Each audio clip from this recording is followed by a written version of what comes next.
This Parsha Podcast is dedicated by my friend Danny Caplan, spelled correctly with a C, I've been told.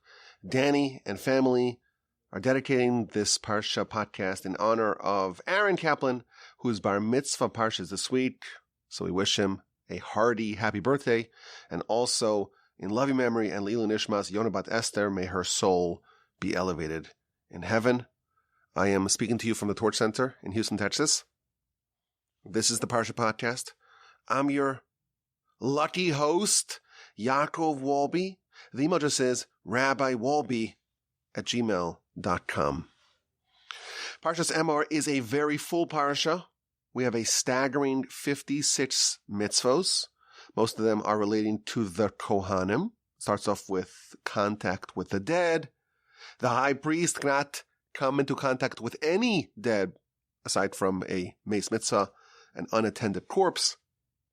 An ordinary Kohen can come into contact with 7 relatives. We're told how to properly mourn. You cannot inflict wounds when you are mourning over the dead. You can rip out your head hair or your beard hair or make gashes or wounds in your skin. We're told who the Kohanim are allowed to marry, the requirement that they must be sanctified, the law of a daughter of a Kohen who commits adultery, a blemished Kohen, an impure Kohen. What about an ordinary Israelite? They're not allowed to eat sacrificial foods if the sacrifice is blemished, etc. And the Parsha ends with the festivals. This is one of the 4 places in the Torah that we go through all the festivals. And then we have an assortment of laws and a very interesting narrative at the end of the Parsha. We talk about the menorah lighting. That also is mentioned a few times in the Torah. There is a description of the showbread, the breads that are placed upon the table each week. And finally, we have the story of the blasphemer. This is the first ever instance of a Jewish court executing someone. We have this blasphemer, and he blasphemes, or blasphemes. I don't want to mispronounce it. I think it's blasphemes. He blasphemes, and he is executed. Now, 2 years ago, 5781, of course, that was sent out again this week. We spoke about the blasphemer. I want to speak about it today from a different angle. So what happened? At the end of the parsha, we're told there was a man, and we're given his background in detail. And he commits a grievous crime. He blasphemes. And he was executed.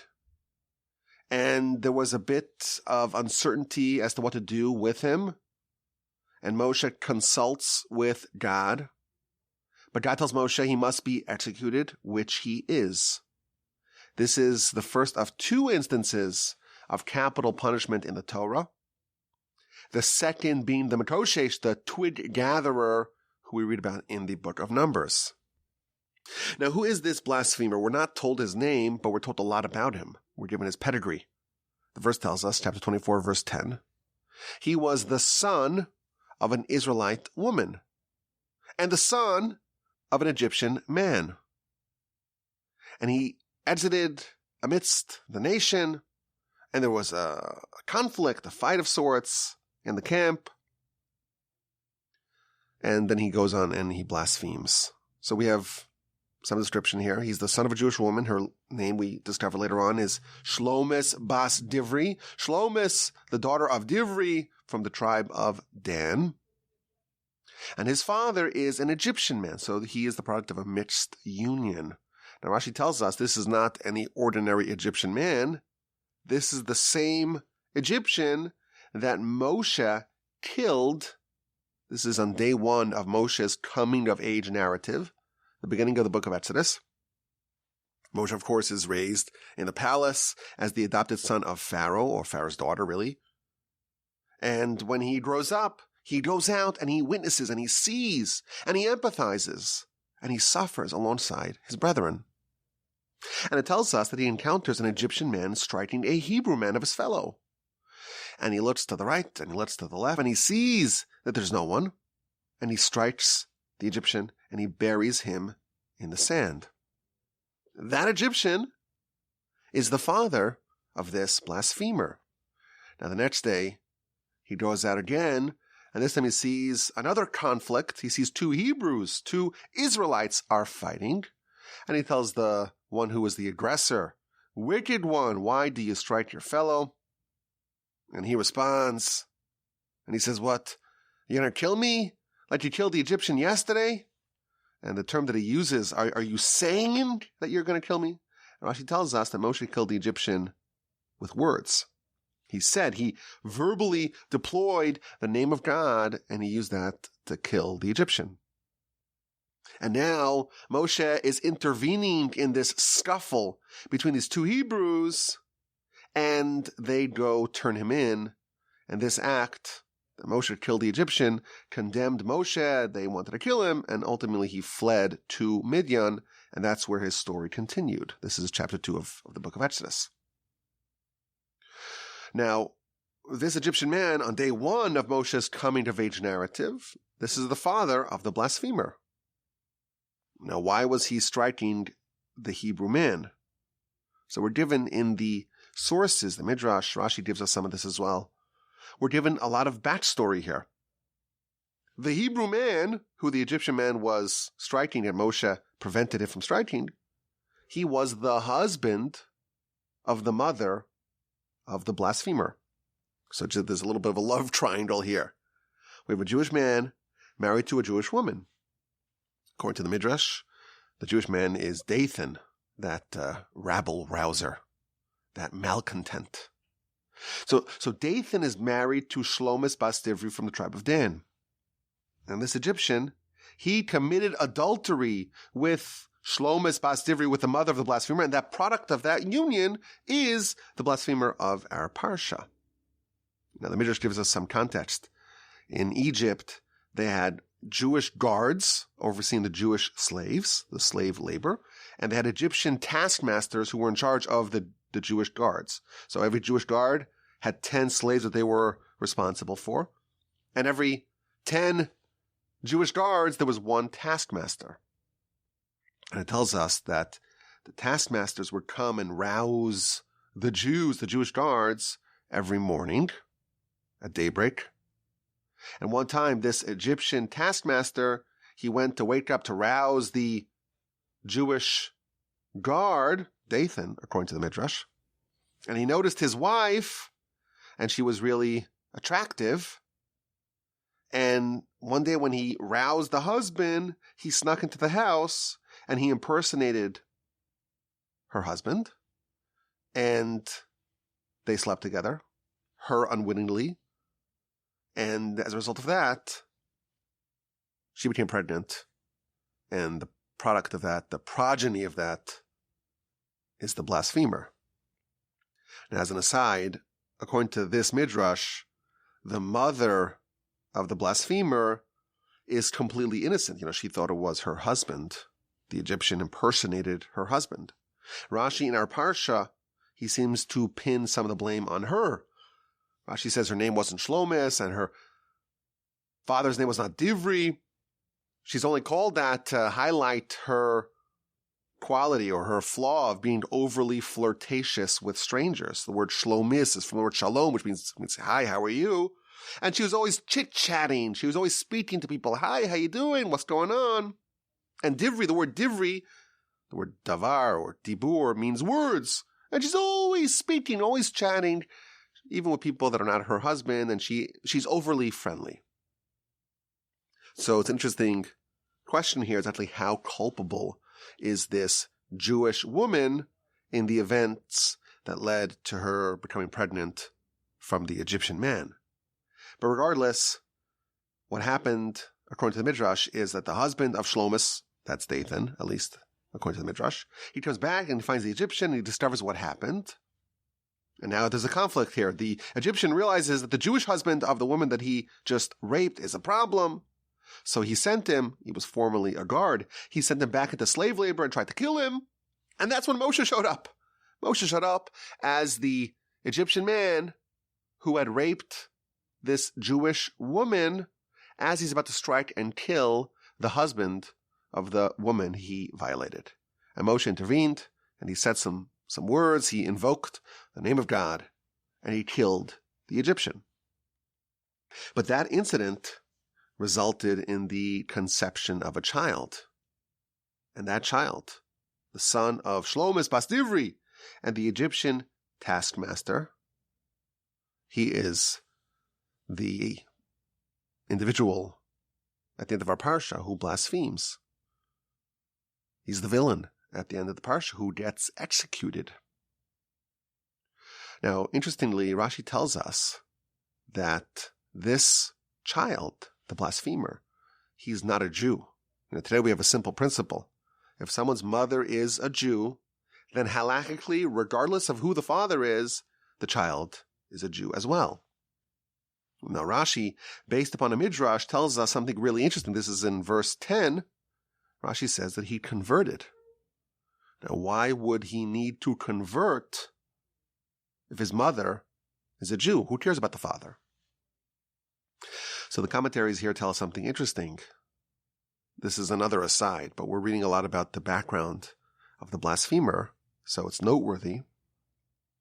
The commentaries tell us that matrilineal descent, meaning that if the mother is Jewish, then the son or the child or the daughter, any children that she bears are Jewish as well. That was only after Sinai. But before Sinai, the rules were different. The status of the child would follow the dad. And therefore this blasphemer was not even Jewish. And that's why he had to convert. So it's interesting, we just discovered another little bit of information about this blasphemer. You recall that 80% of the biological Jews did not want to leave Egypt. And here we have someone who is not halachically Jewish, but he opts in, he chooses to convert, but ultimately he becomes the blasphemer and is executed. Now there's another thing here, another little bit of information about the background of the blasphemer. The father of the blasphemer's mother, she's called Shlomit Bas Divri. The word Divri is the same Hebraic root as the word dever. Dever was one of the plagues in Egypt. There was dam, blood, and then frogs, and then lice, and then animals, wild animals, and then dever, pestilence. The animals of Egypt died. And the Midrash tells us something amazing. Rashi says that Divri means words. She was overly chatty. Says the Midrash something else. She brought about dever, pestilence, upon her son. The plague of pestilence, where the animals of the Egyptians died, that affected this blasphemer. Now, what does that mean? So if you look at the plague, the fifth plague in Egypt, the verse tells us, chapter 9, verse 6, that all the livestock of the Egyptians died. However, from the livestock of the Jews, there wasn't even a single death.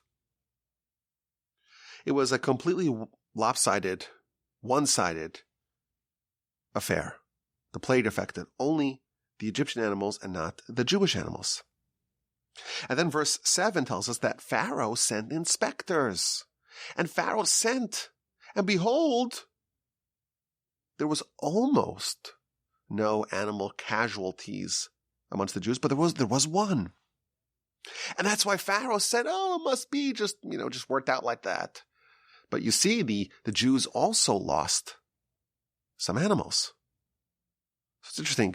The verse says that not a single Jewish animal died. And the next verse says, Pharaoh sent inspectors, and they found that there was one instance of a Jewish animal that died. So there's a bit of a misunderstanding here. The verse testifies, verse 6 of chapter 9 of the book of Exodus, that not a single Jewish animal died. And the following verse tells us the Pharaoh found that one in fact did. So what happened? Says the Midrash, the blasphemer's animal died. Given that he was halachically deemed an Egyptian, he was subject to the plagues. Now, Pharaoh didn't know his actual parentage. He was born to a Jewish woman, and the fact that there was a mixed union that was exceedingly rare. In fact, Rashi tells us, it's also Midrash, that there was only one such child amongst the whole duration of the Jews in Egypt. It was just the blasphemer. That's it. Rashi to verse 11 tells us that the reason why his mother is identified by name is because she was the lone exception to this rule. So Pharaoh had no idea that the blasphemer was actually, in the eyes of God, an Egyptian. And therefore, when he discovered that the animal of the blasphemer died, he had sufficient grounds to deny the miraculous nature of the plague, and he hardened his heart and did not send the Jews free. So we're given a complete background here of this blasphemer. It's interesting, we're not told his name, but we're given everything we need to know, or a lot about what we need to know about him. His biological father, that's the Egyptian that Moshe killed with the special name of God. His mother is Shlomis, and opinions differ exactly as to how culpable she was in the incident. The mother's husband, the presumed adopted father, you would imagine, that's the notorious Dathan. And in Egypt, his animal died by the plague of pestilence.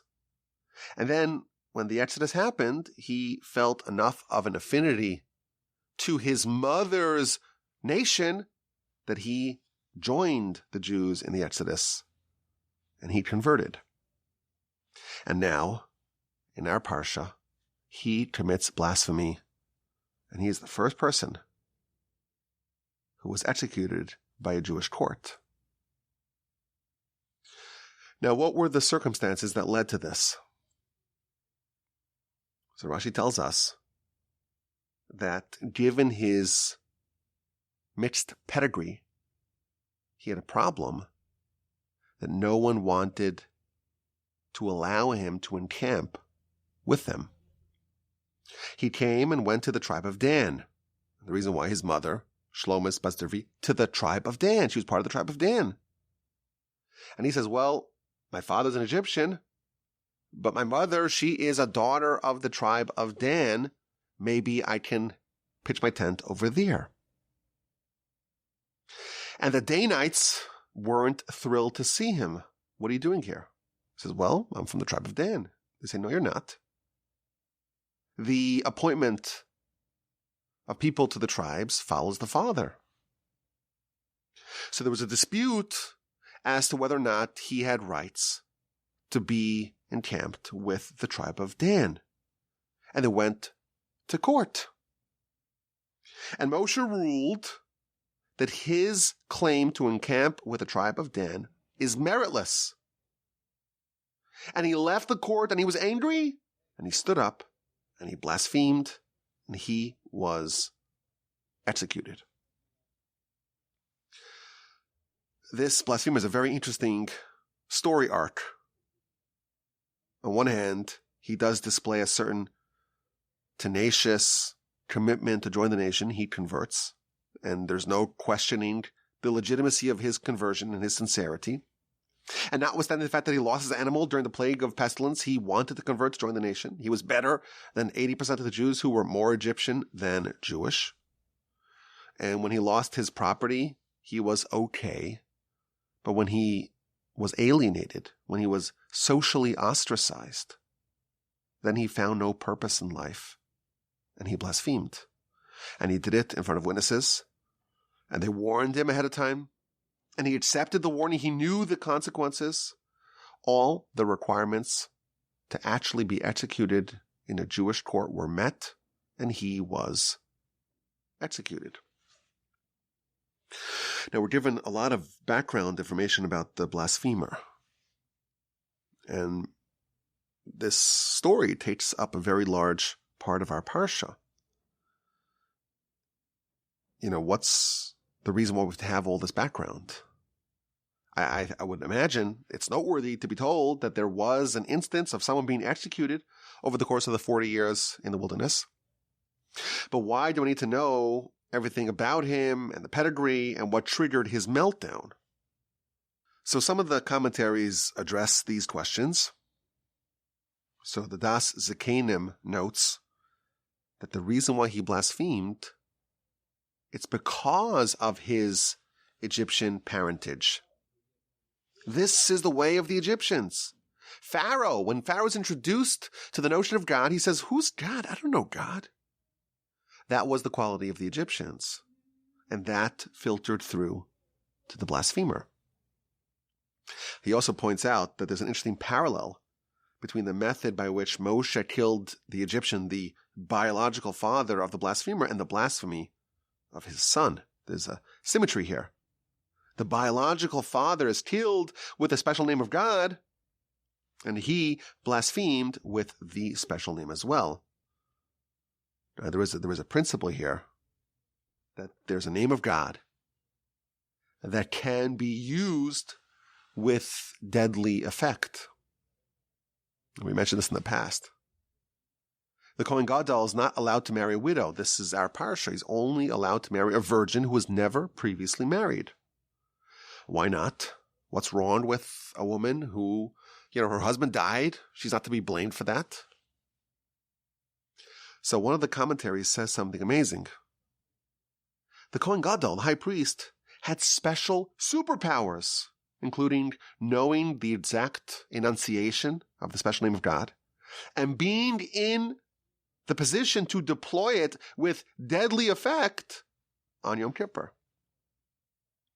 What if he fancied a certain woman? She just happens to be married.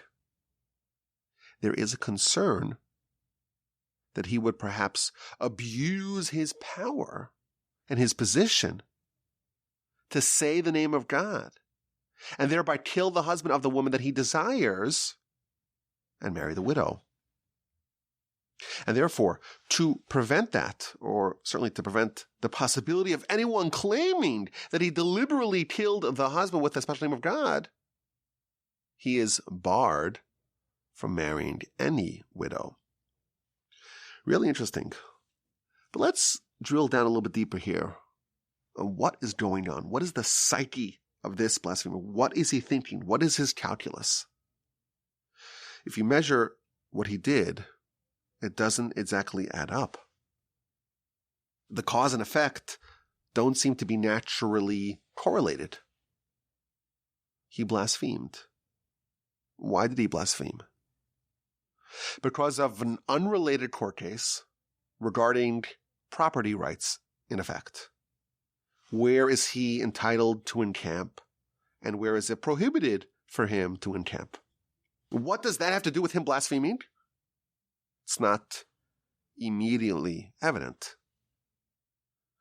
I want to suggest perhaps an approach to understanding this story and maybe taking away a very valuable lesson.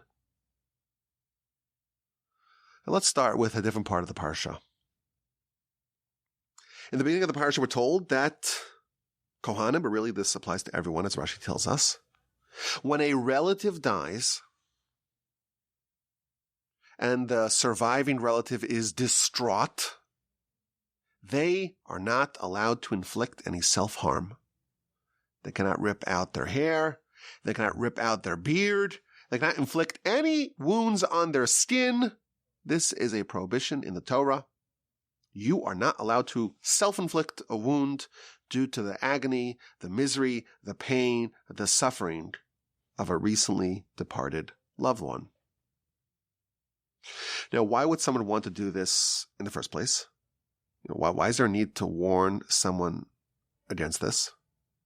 What is the logic of even wanting to pull out your own hair? Why would a response to the pain of a deceased relative, why would a response be to inflict further pain?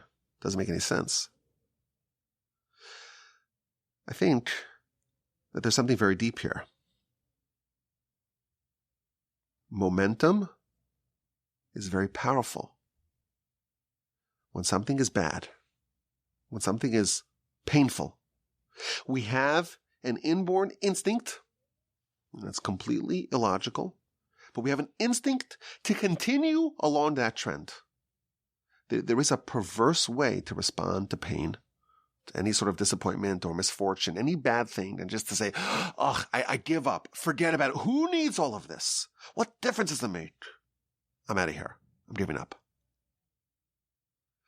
Something bad that happens to a person, it triggers a feeling, an instinct to just drop everything. If you lose one thing, if you experience pain in one area, you may feel compelled, an instinct, a drive, an urge to lose something else and to get pain in another area as well. And I suspect that the theory behind it is that momentum is so powerful, it just drags everything with it, regardless of whether or not it makes sense. And the person themselves may feel an illogical urge to perpetuate it. And it could be counterproductive, it could be painful, it could be damaging, it doesn't matter. The urge for continuity along a certain trend line is such that when something bad happens, you enter into this vortex, into this spiral. You just feel compelled to exacerbate it, to continue. It's like a snowball effect. The momentum reinforces itself, and it gets stronger and more powerful, and it begins to operate like a runaway train. Someone who loses a family member, God forbid, they're sad, they're depressed, they're distraught, they're experiencing deep pain. And there is a perverse impulse to deliberately cause more pain to themselves, to just give up on trying to improve things. We ordinarily have an instinct of self-preservation, of trying to seek pleasure, not pain, of trying to advance our cause in life. And there's a way to have an instinct to self-sabotage, to just change that normal instinct. That's the instinct that the Torah is warning us against. You are not allowed to self-flagellate in mourning. You are so sad about what happened, and you may feel a desire to inflict further pain. That is prohibited. But perhaps this instinct, this urge, is what prompted the blasphemer to blaspheme. This illegitimate child, of course, not due to any fault of his own, he had a legitimate gripe. He was willing to join the nation, and notwithstanding the fact that he suffered and he was punished as an Egyptian, and you would imagine he didn't have a great standing in society even before, but he had some Danite ancestry. His mother was from the tribe of Dan, and he wanted to encamp with his fellow Danite relatives. After all, where is he supposed to go? That's the tribe that he has most connection with. And they said no. And he took his case to court, and Moshe ruled that he's not entitled to be there. And he was angry, and he was sad, and he felt alone, and he was in pain, and he felt aggrieved, and it was just, the deck was stacked against him. And what did he do? He continued along that path. And he chose to exacerbate a bad situation. He made it way worse. And when he left the court, he blasphemed. If I cannot be with the Danites, I'm out. If I cannot have the thing that I want, I'll have nothing. He did not know how to properly process the disappointment, the misfortune, the loss that he had. It totally disoriented him. It destabilized him. And he devolved. He unraveled. And he made this terrible and fatal decision to blaspheme, and he was executed. There was a much better way to handle his disappointment with God. We have a precedent for this. Chapter 18 of the book of Genesis, there's an extended narrative of Abraham disagreeing with God. God says, I'm going to destroy the city of Sodom and Gomorrah. And Abraham launches into this intercession. Well, maybe if there's 50, could we change it? What if there's 45? What if there's 40, 30, 20, 10? God is going to destroy the city, and Abraham doesn't agree, doesn't like it, seems to argue with the ruling of God in a weird way, almost like the blasphemer. But there is a very big difference between Abraham and how he processed his disappointment and the blasphemer. The final words of chapter 18 of Genesis, Ve'avraham shav limkomo. Abraham returned to his place. Abraham maintained his previous standing. He accepted the ruling. He did not allow it to threaten his standing. He was able to restore the way things were previously. The blasphemer did not return to his place. He was a convert. He was part of the nation.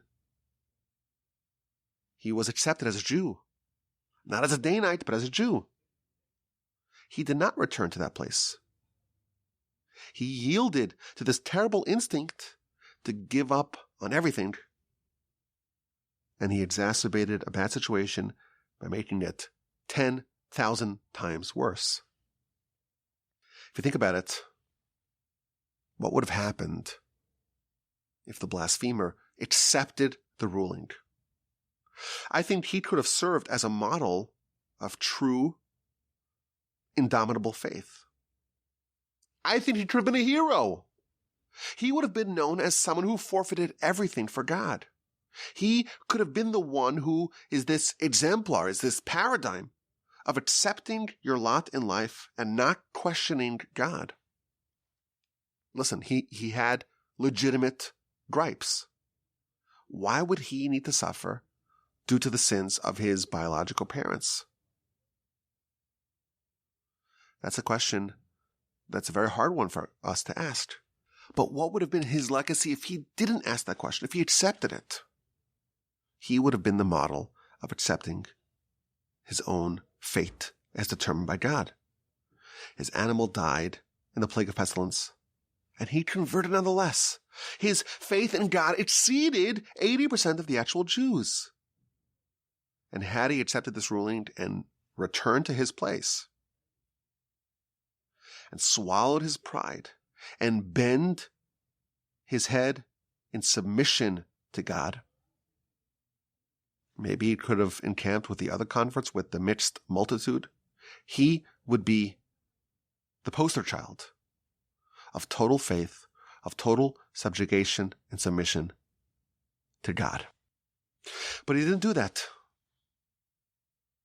When the ruling was rendered, he gave up everything. He lost it all. And he was executed, and he ended up with nothing but infamy and ignominy, eternal shame and disgrace. The blasphemer could not decouple himself from the momentum of his disappointment, and it just snowballed into catastrophe. If I can't have it all, if I cannot encamp with the Danites, let's burn it all down. This is the way of the Yetzer Hara, our sages tell us. He starts off and tries to get a small advantage, a small concession. Let's get some momentum heading in the way of the Yetzer Hara. And once that starts, it's really hard to stop the bleeding. And he can turn a small advantage into a devastating rout. I think if someone ever had a diet, and then just one day you cheat, and it turns into a binge, you just start swimming in a bathtub full of carbs. Or God forbid, if someone loses money, make a poor investment, do something bad with their finances, there's a risk of losing it all. The great investors take more pride in cutting their losses, try to get out of a bad trade, than in executing a good one.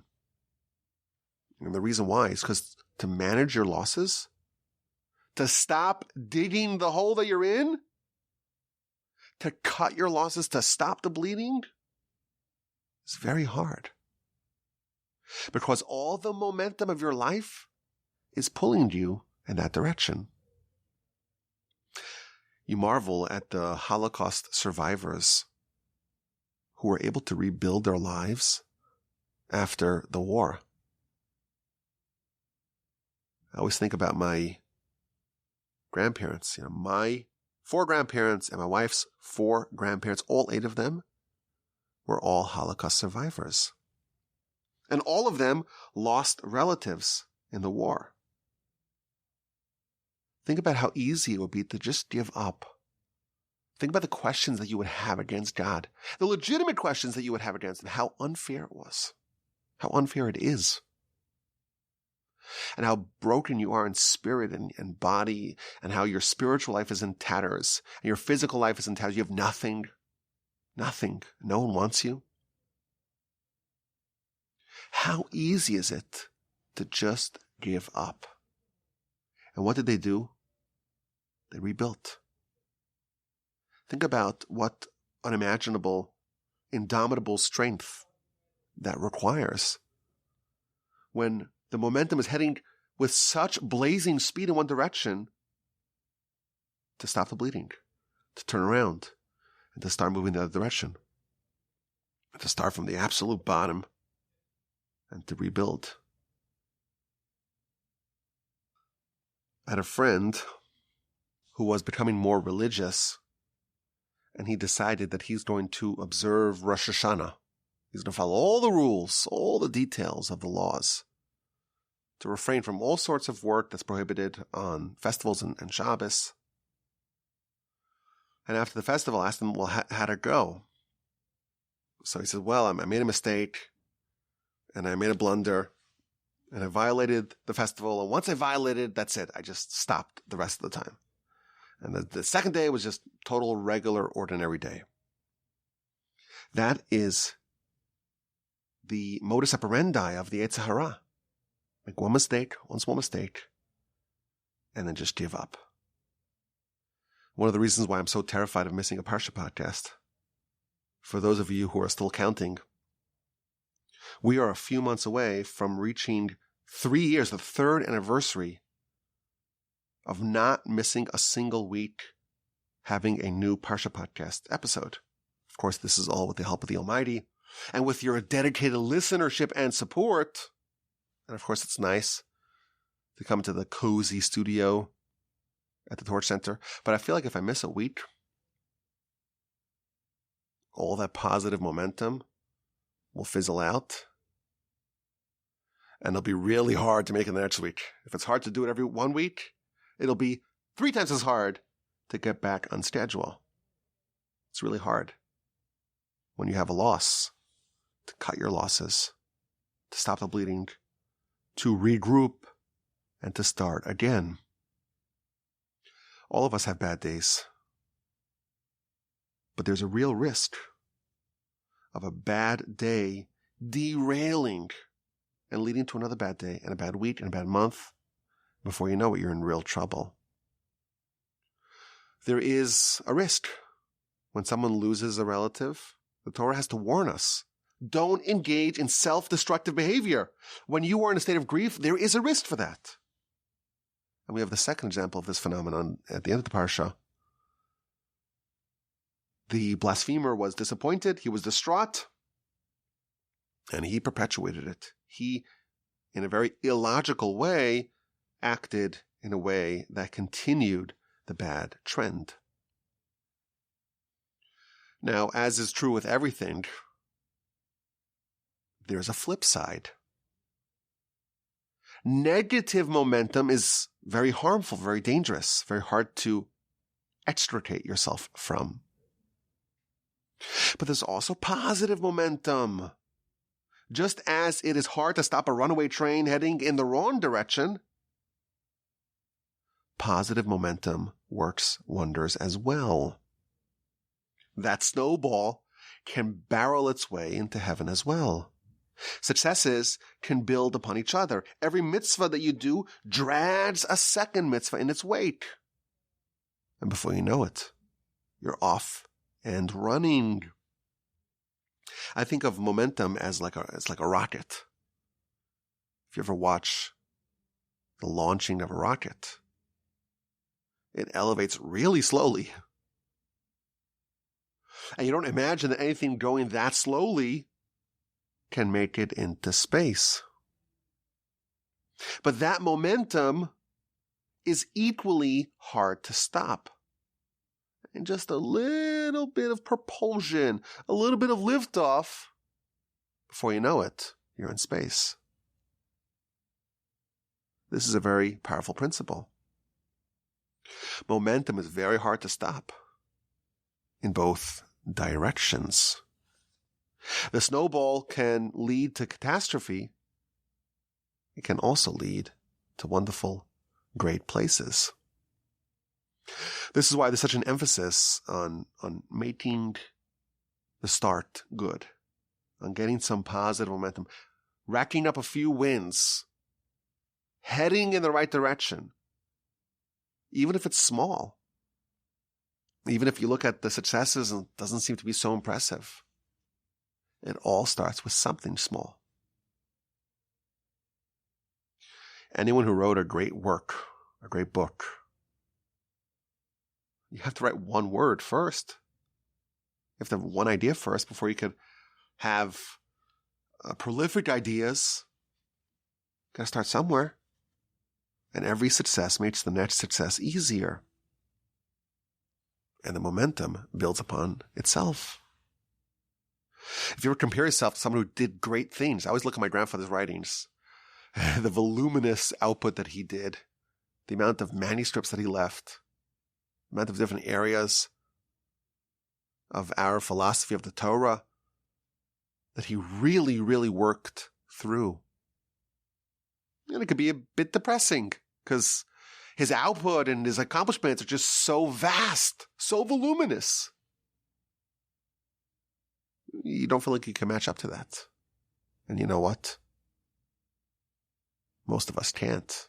Certainly, I can't compared to him. But it all starts with something. And if you realize that it compounds, and a small success today is going to be amplified.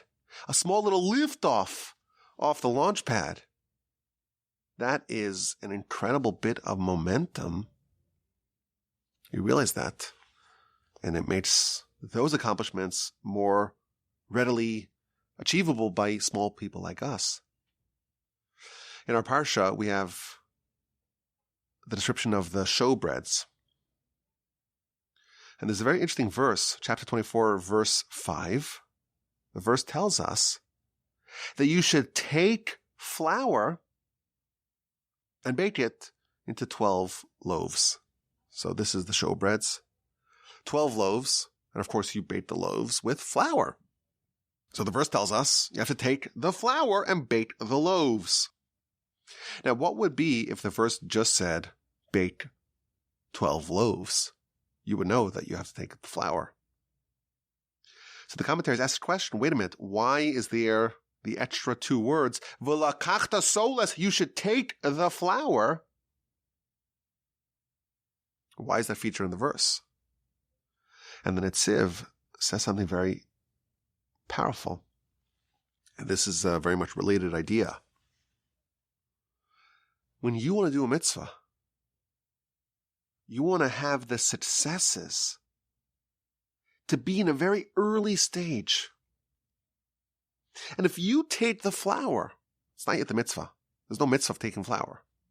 But if you start and you have a success and you take the flour and you have the right intentions to say, I want to fulfill the mitzvah of the Almighty, that's going to add towards the cumulative holiness of the whole enterprise. Conversely, if you start off a process and things are not really where they're supposed to be, it's going to end up poorly. There's an incredible story in the Talmud, in the book of Bava Metzia, page 85b, It talks about a time where there was a dearth of education options for young children. And the great Rabbi Chia, he planted flax. Now, why would the solution to a lack of education be to plant flax? Well, he needed a net because he was going to catch a deer and use the hide of the deer to write a Torah scroll. So the first thing he did is to plant the flax and to use that to make a net, to use that to catch the deer, to use that to process the deer into hides, into parchment, and through that to write upon the parchment the words of the Torah. Now, wouldn't it be more efficient to just buy the net or just buy the hides? There's this idea, again, it's a similar idea. It's not precisely the same idea, but it's related. If you want to get something started and you want it to be successful, at the very earliest stages of that initiative, it should be done with the right intentions. He didn't want any perverse intentions, any corrupt intentions in any part of this process. So even the flax that's going to be used to make the nets that's going to catch the deer, that we're going to use the hide to write upon it the words of the Torah, he wanted to plant it. So it's done with the right motivations.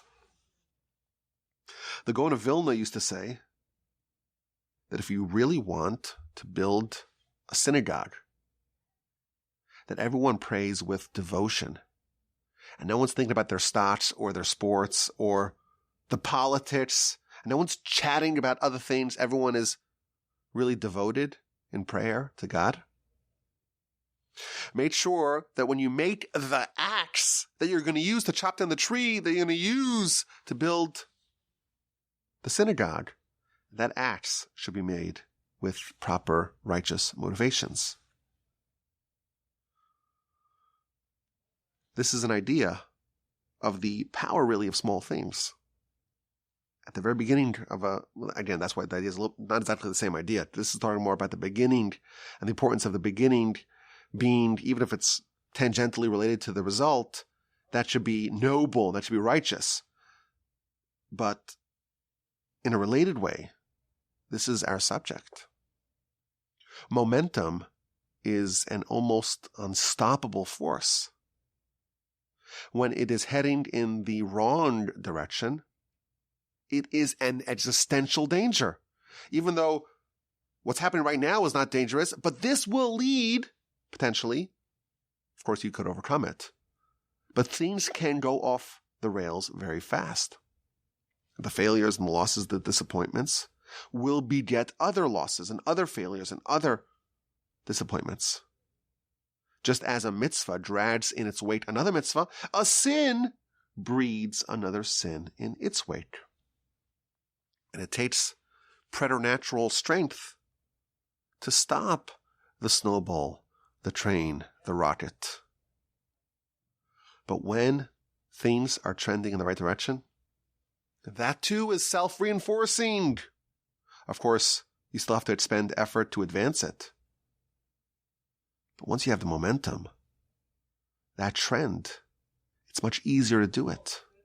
And that's why small wins are so critical. If we could just get some positive liftoff, just an inch off the ground, just a small step in the right direction, we could be put on a trajectory that ends up in heaven. And of course, that is where we all want to end up.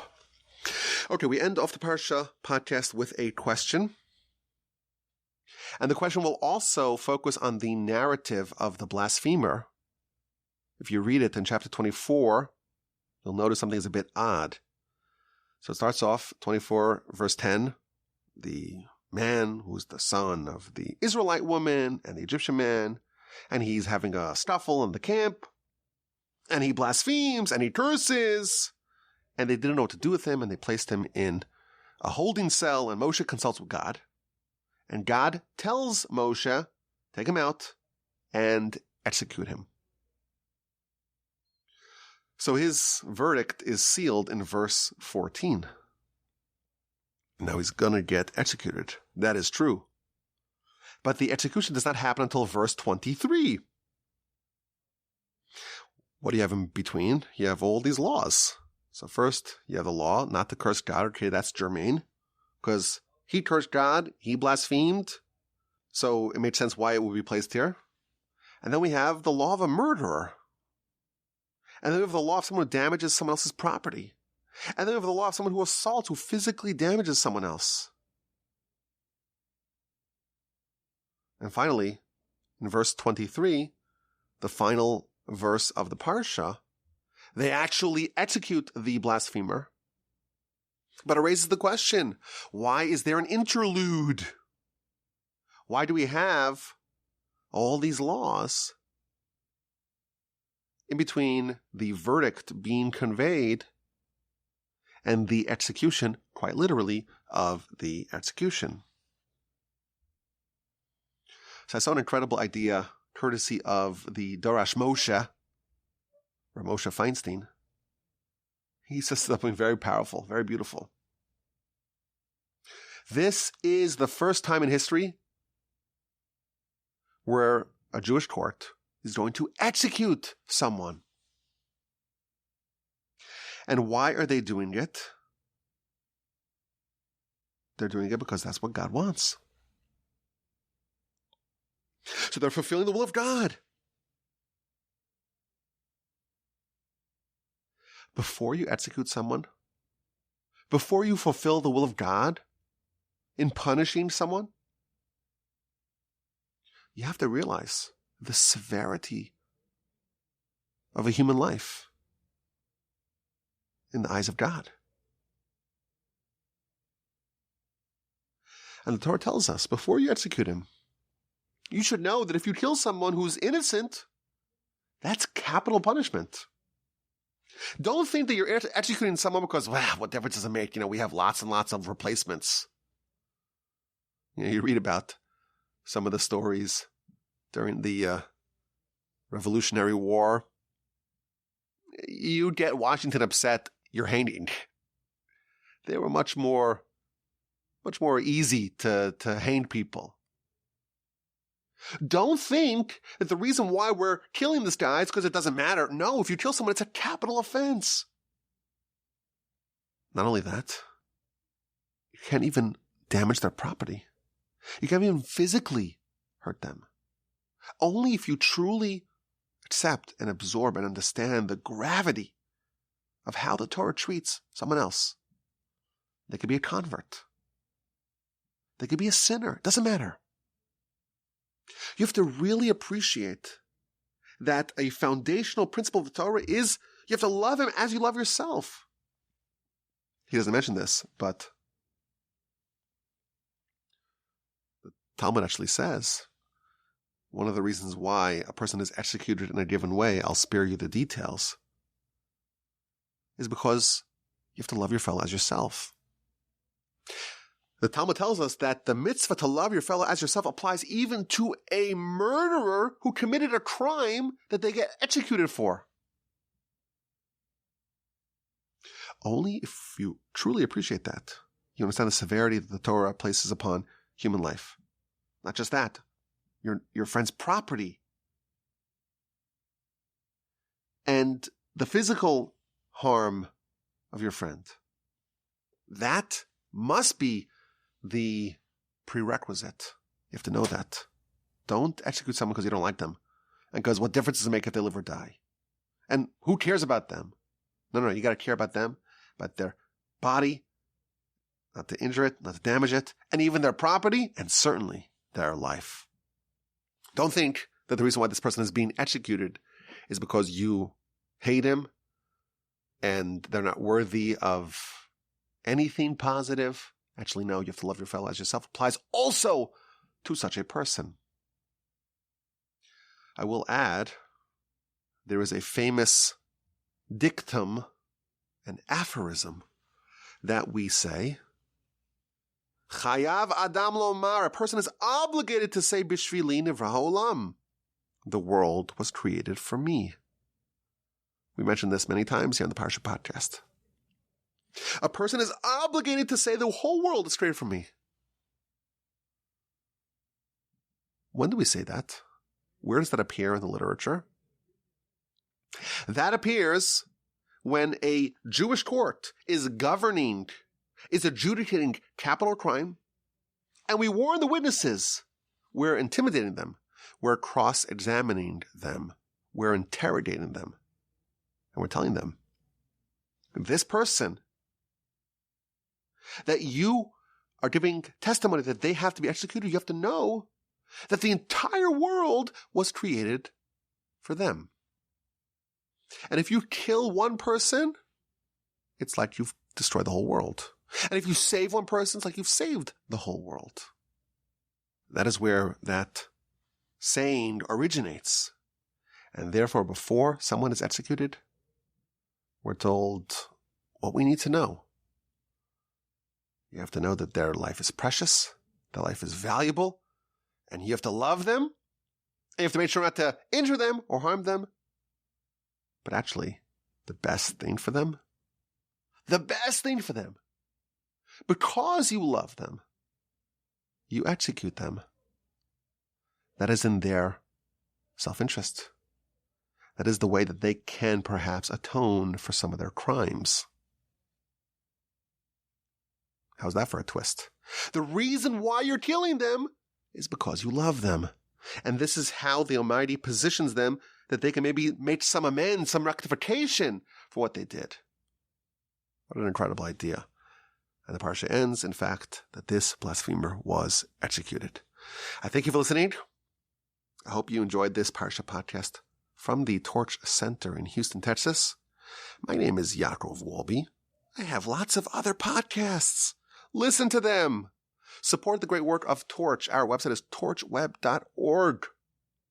Send me an email with your questions, your comments, and your feedback. rabbiwolbe@gmail.com. And have a wonderful rest of your day. A splendid, terrific rest of your week. A truly elevated, sensational Shabbos upcoming. And please God, with the help of the Almighty, with the unending help of the Almighty, we will talk again next week and conclude the book of Leviticus. It's been a wild ride. I've enjoyed every second of it. And please God, we will meet again next week.